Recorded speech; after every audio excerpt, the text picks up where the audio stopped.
Yo, Giza here. Somebody asked me where did I get this idea of these um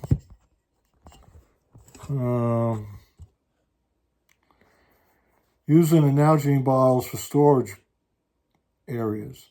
I got that from a girl when I was hiking in Washington State.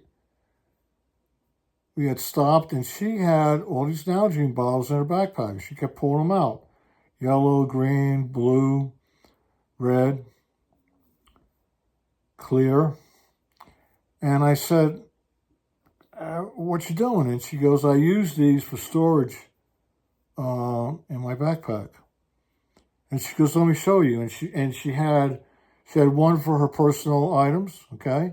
She had one as a ditty, she called it a ditty bottle, not a ditty bag. She had one for fire starting and all that. She had one for water, if she needed an extra container for water.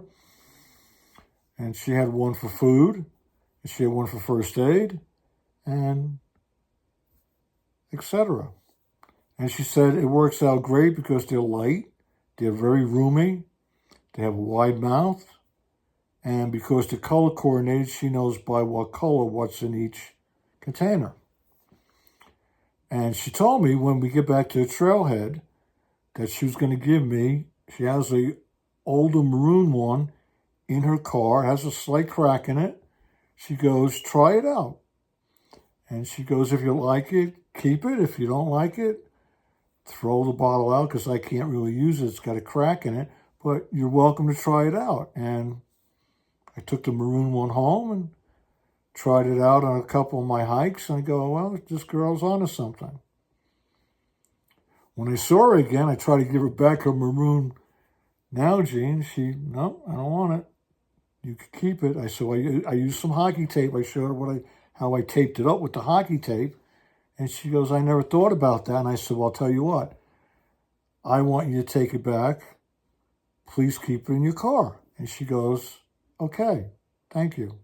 And I said, no, thank you. Because look what I have now. And I showed her. At that time, I had bought 4.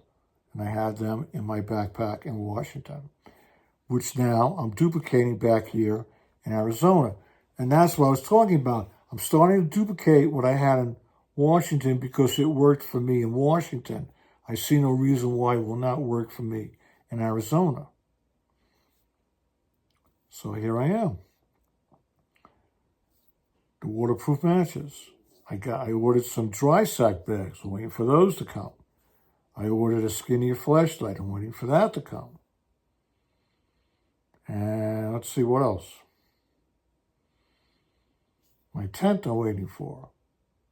And I talked about my bivy tent and a bivy sack. I used both of them in the state of Washington in an overnight deal in the woods. Now, the people I was with, they had other gear, but the one guy said to me, hey, I used to have those. Let me tell you what, let me give you some advice if you're open to advice. I said, sure, what is it? He said, put that tent up as quick as you can. Get it set up, throw your gear in there, get your bivy out, change your clothes, hop in your bivy, and hop in your tent, and you're going to be okay. You'll be all right. You don't even have to worry about it. And I said, and he said, you seem to be skeptical. I said, well, I never used these things before. I'm not really sure. I said, I got to get myself off the ground, first of all. I got my trash bags to make my little bed there. And I said, I got some cell foam stuff. And I did all that. And he said, good idea, the trash bags. Just get in your bivvy. He goes, it's going to work. You don't believe it, but it's going to work. He said, now don't start no fires or anything because this stuff is flammable, blah, blah, blah. I did my changing my clothes, everything, got in the bivvy, tightened it all up, and then got the bivvy and got myself in a tube tent, right? Because I'm in a tube tent.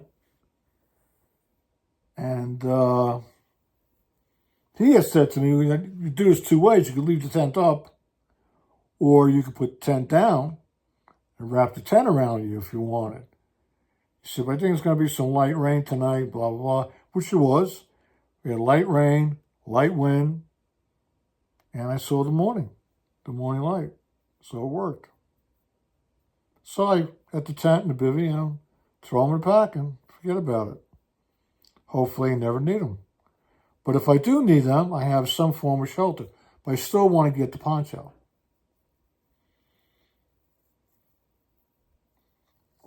Because the military-grade poncho, if you know what you're doing, can be an excellent outside shelter. Right? Right. Hey, thanks for tuning in. We'll catch you on the next one. Picked up a few new subscribers. Thanks for subscribing. Thanks for following me. Hope you find some information. Hopefully you get a smile and a chuckle. And if you have anything you want to share, please do so. Catch you on the next one.